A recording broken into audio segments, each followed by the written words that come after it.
Social welfare schemes हैं, जन कल्याणकारी योजनाएं हैं, उन्होंने एक बहुत बड़ा योगदान दिया है इस देश के गरीब वर्ग के उद्धार में, उनके जीवन को बेहतर बनाने में। और ऐसा ही एक स्कीम, एक प्रमुख स्कीम प्रधानमंत्री उज्ज्वला योजना है। 1 मई को इस स्कीम के 9 वर्ष पूरे हुए। 1 मई 2016 को ये स्कीम लॉन्च हुआ था। विश्व में इस स्कीम ने मिसाल कायम किया है महिला उद्धार की दिशा में। भले वो महिला स्वास्थ्य से जुड़ा हो, भले वो एनवायरनमेंट से जुड़ा हो, हर तरह से इसने महिलाओं का जीवन, गरीब महिलाओं का जीवन जो है बेहतर बनाया। वंदे मातरम, मातरम, मातरम, वंदे मातरम। ಪಾಕಿಸ್ತಾನದ ಕೆಲವು ಉಗ್ರಗಾಮಿಗಳು ಅಟ್ಯಾಕ್ ಮಾಡಿ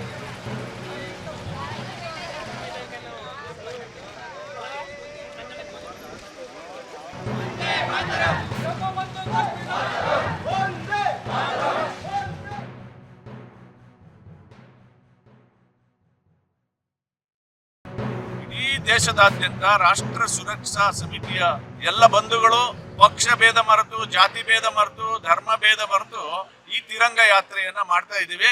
ನಮ್ಮ ಸೈನಿಕರಿಗೆ ಜಯ ಆಗಲಿ. ಮುಂದಿನ ದಿನಗಳಲ್ಲಿ ನಮ್ಮ ದೇಶವನ್ನ ಸುರಕ್ಷಿತವಾಗಿ ಕಾಪಾಡ್ತಕ್ಕಂತ ಕೆಲಸವನ್ನ ನೀವು ಮಾಡಿ, ನಿಮ್ ಜೊತೆಗೆ ನಾವಿದ್ದೀವಿ ಅಂತ ಹೇಳೋ ಅಂತ ಸಾಲಿಡಾರಿಟಿಯನ್ನ ಇದ್ರ ಮೂಲಕ ಎಕ್ಸ್ಪ್ರೆಸ್ ಮಾಡ್ತಾ ಇದ್ದೀವಿ. ನಮ್ಮ ಸೇನೆಗೆ ಯಾವತ್ತೂ ಯಶಸ್ಸಾಗ್ಲಿ.